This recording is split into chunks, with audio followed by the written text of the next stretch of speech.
میں کرپٹ لوگوں کو جیلوں میں ڈالوں گا. کسی کرپٹ آدمی کو میں نہیں چھوڑنے لگا. You are selected prime minister. کڑیاں دیتے ہیں اور دھمکیاں دیتے ہیں کہ ہم پوری اپوزیشن کو جیلوں میں میں بھیج دوں گا. You are not a dictator. تم تو صرف کٹپتلی ہو. تمہاری توڑے تو کوئی اور ہلا رہا ہے. جنگ ابھی جاری ہے.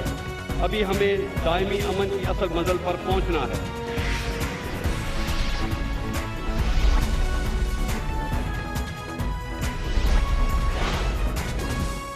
آپ دیکھ رہے ہیں خبروں، تبصروں اور تجزیات پر مبنی پاکستان کا سب سے معتبر نیوز شو دنیا، کامران خان کے ساتھ.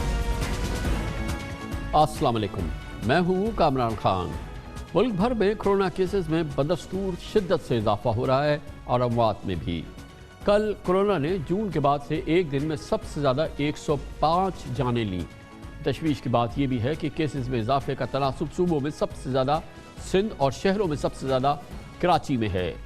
کل ملک بھر کے شہروں میں کراچی کا پازیٹیوٹی ریشو سب سے زیادہ 18.8% رہا.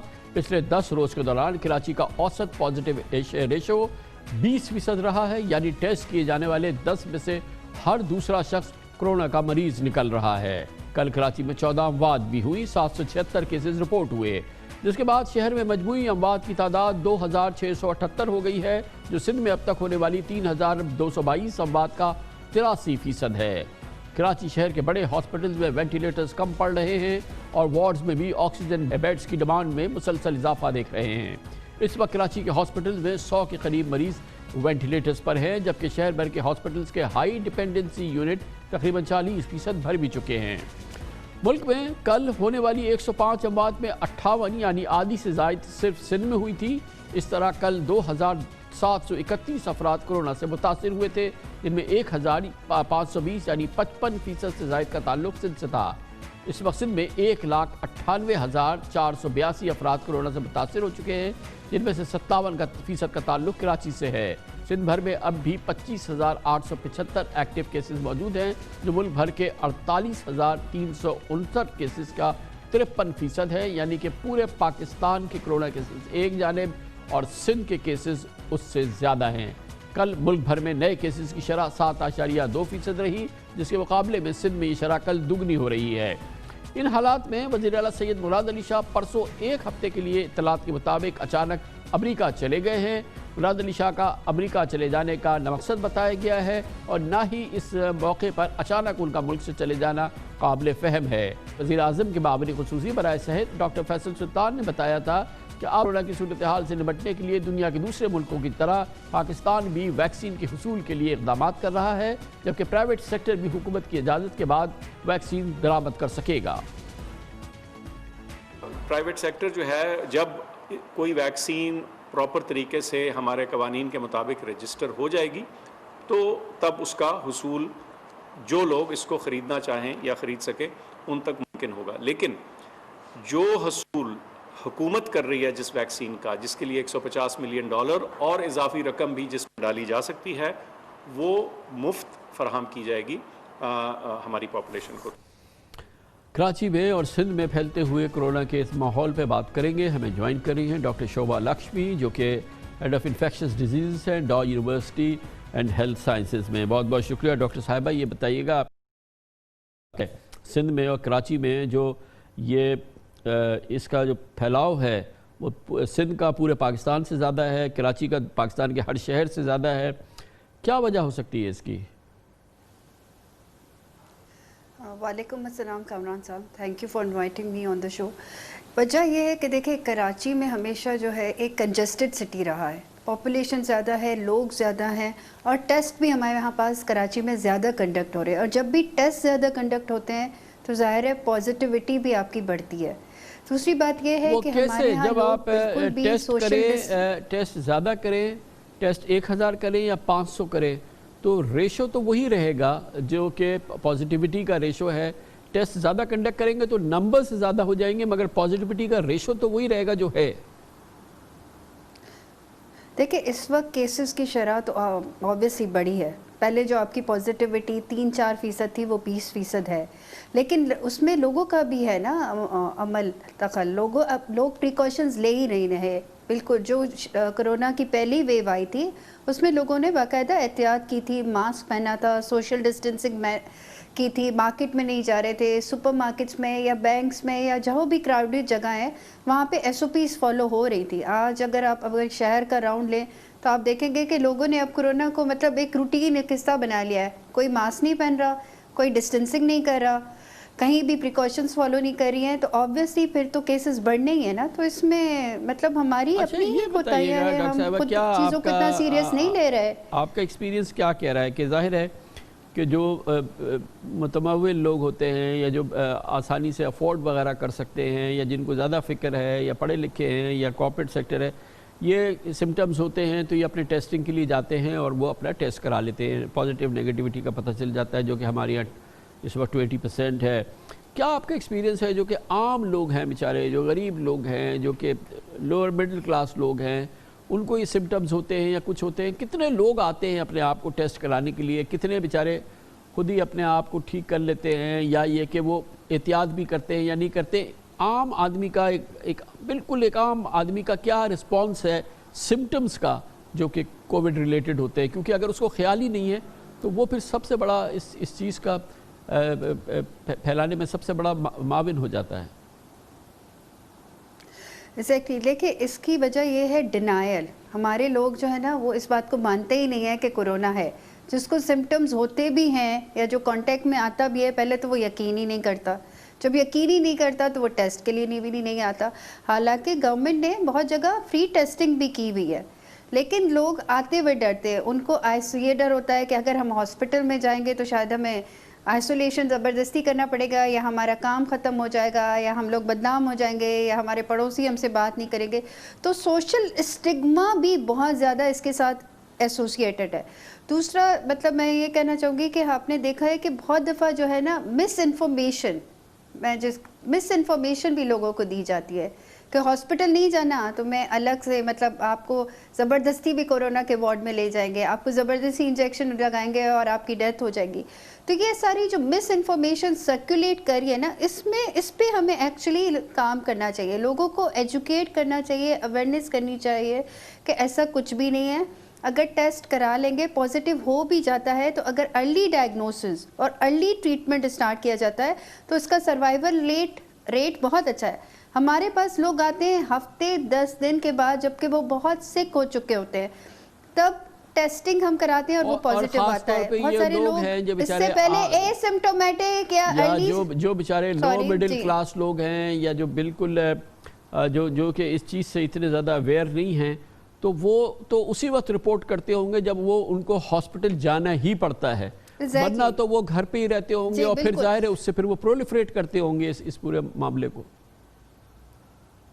دیکھیں دوسری بات یہ ہے کہ آپ نے دیکھا ہوگا ہمارے جو سلم ایریاز ہے یا جو ہمارے ایسے ایریاز ہیں جس جگہ یہ لوگ رہتے ہیں وہاں آئسولیشن تو پاسبل ہے ہی نہیں. ایک کمرے میں اگر 10 افراد رہیں گے تو کہاں کی آئسولیشن؟ کوئی پازیٹیو ہوگا تو وہ اپنی پوری فیملی کو پازیٹیو لے گا. اس میں سے بھی وہ آدمی جو سب سے زیادہ بیمار ہوگا وہ آئے گا اسپتال ٹیسٹ کرنے کے لیے، پورا گھر نہیں آئے گا. تو یہ تو ریزنز ہیں بالکل ہیں جس کی وجہ سے اور مزید پھیل رہا ہے. اور میرے خیال سے جو ہمارے پاس دوسری جو چیز ہے کہ ابھی بھی آپ کے جو ٹریٹمنٹ فیسلٹی ہے وہ آپ کی صرف کراچی، لاہور، اسلام آباد بڑے شہروں تک موجود ہے. ابھی جو آپ کے انٹیریئر کے علاقے ہیں، جو آپ کے گاؤں کے لوگ ہیں یا جو ان علاقوں میں، تو وہ تو جب تک شہر کی فیسلٹی میں پہنچتے ہیں اس وقت تک ڈائگنوسس کے پہلے ہی ان کا جو ہے نا یا تو ڈیتھ ہو جاتی ہے یا وہ اس کنڈیشن میں پہنچتے ہیں کہ جس میں اگر آپ انٹروین کرتے بھی ہیں تو کوئی مطلب ہاتھ خواہ رسپانس نہیں ملتا. تو یہ بھی ایک ریزن ہے بیکاز دیکھیں یہ پینڈیمک ہمارے پاس پہلی ہی دفعہ آیا ہے. تو اب تو گورنمنٹ نے بہت اچھے ایفرٹس لیے ہیں لیکن ہم پہلے سے کبھی بھی اس لحاظ سے پریپیئر ہی نہیں تھے. بہت بہت شکریہ ڈاکٹر صاحبہ. ڈاکٹر شوبھا لکشمی ہمارے ساتھ تھی ڈاؤ یونیورسٹی اینڈ ہیلتھ سائنسز سے. کمرشل بریک، اس کے بعد ذکر کریں گے حکومت کے لیے بہتر کیفیت پیدا ہوئی ہے. چینی اور آٹے کی قیمتیں قابو میں آ رہی ہیں اور پچھلے ایک ماہ کے دوران 20 سے 25% اوسطاً چینی اور آٹے کی قیمتیں کم ہوئی ہیں. اس پر ماہرانہ رائے حاصل کرتے ہیں چھوٹے سے وقت کے بعد.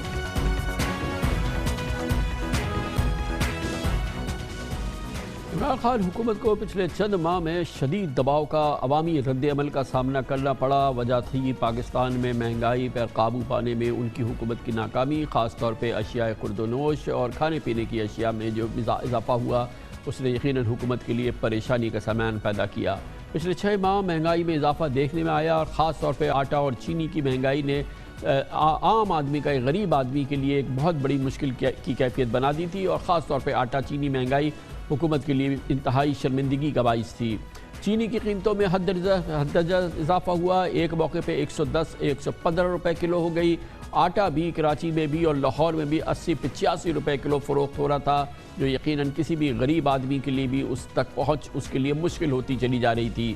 حکومت نے فیصلہ سازی میں ان امور پہ دیر کی تھی اور اس حوالے سے کہا گیا کہ چینی اور آٹے کی جو امپورٹس ہونی چاہیے تھی وہ وقت پہ نہیں ہوئی اور چینی مینجمنٹ اور آٹا مینجمنٹ صحیح نہیں ہوا، ویٹ مینجمنٹ صحیح نہیں ہوا ہے.